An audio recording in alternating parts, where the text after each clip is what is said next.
نحمده ونصلي على رسوله الكريم أما بعد فأعوذ بالله من الشيطان الرجيم بسم الله الرحمن الرحيم عن عائشة رضي الله تعالى عنها قالت إن النبي صلى الله عليه وسلم كان يعتكف العشر الأواخر من رمضان حتى توفاه الله ثم اعتكف أزواجه من بعد۔ ناظرین مکرم، یوں تو رمضان المبارک کا پورا مہینہ ہی بڑی خیر و برکت کا حامل ہے،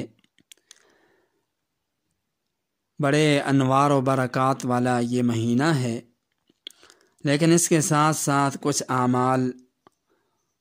ایسے ہیں جن سے اس مقدس مہینے کی قدر و منزلت، اس کی عظمت، اس کی بزرگی مزید بڑھ جاتی ہے۔ انہی میں سے ایک آخری عشرے کا اعتکاف ہے۔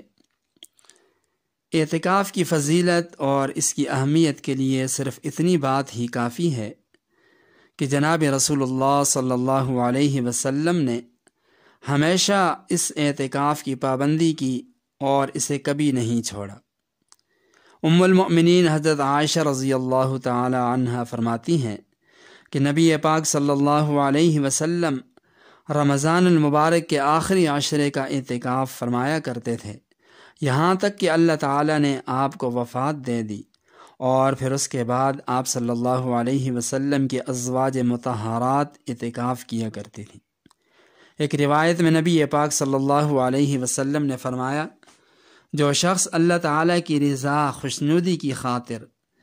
اللہ تعالیٰ کی رضا حاصل کرنے کے لیے ایک دن کا بھی اعتکاف کرے گا تو فرمایا اللہ تعالیٰ اس شخص کے اور جہنم کے درمیان 3 خندقوں کو آڑ بنا دیں گے، جن کی مسافت فرمایا آسمان اور زمین یا مشرق یا مغرب کی درمیانی مسافت سے کہیں زیادہ چوڑی ہوگی۔ اسی طرح ایک اور حدیث میں فرمایا، جو شخص رمضان المبارک میں 10 روز کا اعتکاف کرے تو فرمایا اس کا یہ عمل 2 حج اور 2 عمروں جیسا ہے، یعنی اس شخص کو 2 حج اور 2 عمروں جیسا اجر و ثواب اللہ تعالیٰ عطا فرمائیں گے۔ آپ اندازہ کریں کہ لوگ حج عمرہ کرنے کے لیے کتنے پیسے خرچ کرتے ہیں اور پھر کتنی محنت مشقت کرتے ہیں، اور پھر یہ بھی معلوم نہیں ہوتا کہ وہ حج اور عمرہ اللہ تعالیٰ کے ہاں مقبول ہوا یا نہیں، لیکن یہاں کتنا بڑا اجر و ثواب اللہ تعالیٰ عطا کر رہے ہیں کہ اللہ تعالیٰ کی رضا خوشنودی کے لیے جس نے 10 دن کا رمضان المبارک کے اندر اعتکاف کیا، تو یہاں اللہ تعالیٰ ان 10 دنوں کے اعتکاف پر ایسے شخص کو 2 مقبول حج اور 2 عمروں کا اجر و ثواب عطا فرمائیں گے۔ یہ علیحدہ مسئلہ ہے کہ اگر کسی پر حج فرض ہے تو اس کے لیے حج کرنا ضروری ہے، یہ مراد نہیں ہے کہ آدمی اعتکاف پر بیٹھ جائے اور 2 حج اور 2 عمروں کا ثواب مل جائے۔ اسی طرح ایک اور حدیث میں اللہ کے رسول صلی اللہ علیہ وسلم نے فرمایا، کچھ لوگ مسجدوں کے لیے میخ بن جاتے ہیں، یعنی وہ ہر وقت مسجدوں میں بیٹھے رہتے ہیں۔ فرمایا ایسے لوگوں کے ہم نشین فرشتے ہوتے ہیں، اگر یہ مسجد سے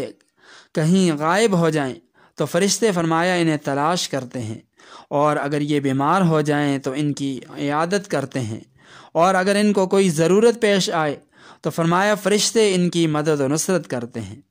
اسی طرح اعتکاف کی فضیلت میں ایک اور حدیث میں فرمایا کہ اعتکاف کرنے والا فرمایا وہ گناہوں سے محفوظ ہو جاتا ہے، اور اس کی نیکیاں اسی طرح لکھی جاتی رہتی ہیں جیسے کہ وہ ان کو خود کر رہا ہو۔ مطلب یہ ہے کہ جتنے دن انسان اعتکاف میں بیٹھا رہے گا اتنے دن تک وہ ان گناہوں سے محفوظ رہے گا جو گناہ وہ باہر رہ کر کرتا، یعنی اگر ان 10 دنوں میں وہ باہر ہوتا تو وہ کتنے گناہ کرتا، غیبت کرتا، جھوٹ بولتا، لوگوں کو دھوکہ دیتا۔ تو اعتکاف میں بیٹھنے کی وجہ سے ایک فائدہ تو اس کو یہ حاصل ہوگا کہ وہ ان 10 دنوں کے اندر وہ ان گناہوں سے محفوظ رہے گا جن کو وہ باہر رہ کر کرتا، اور ساتھ اس کے بہت بڑی فضیلت انسان کو یہ حاصل ہوگی کہ وہ باہر رہ کر جو نیک اعمال کیا کرتا تھا، مثلا کسی نیک مجلس میں جایا کرتا تھا، اسی طرح نماز جنازہ کے اندر وہ شرکت کیا کرتا تھا، یا وہ مریض کی عیادت وغیرہ کیا کرتا تھا یا لوگوں کے کام آیا کرتا تھا، اب یہ سارے نیک کام ہیں۔ لیکن اعتکاف کی وجہ سے اب چونکہ یہ معذور ہے، ان کاموں کے کرنے کی اس کے اندر اس کو شرعاً اجازت نہیں ہے، لیکن اس قسم کی نیکیوں کا اجر و ثواب اللہ تعالیٰ اس کے نامہ اعمال میں بدستور لکھتے رہیں گے بغیر کیے۔ چونکہ یہ اعتکاف کی وجہ سے محبوس ہو چکا ہے، مسجد کے اندر بیٹھ چکا ہے، اللہ کے دربار کے اندر یہ بیٹھ چکا ہے، تو اللہ تعالیٰ اس کو محروم نہیں کریں گے، بلکہ باہر رہ کر یہ جتنے بھی نیک اعمال کر سکتا تھا اللہ تعالیٰ مفت میں ان تمام کے اجر و ثواب بھی اس کو عطا کریں گے۔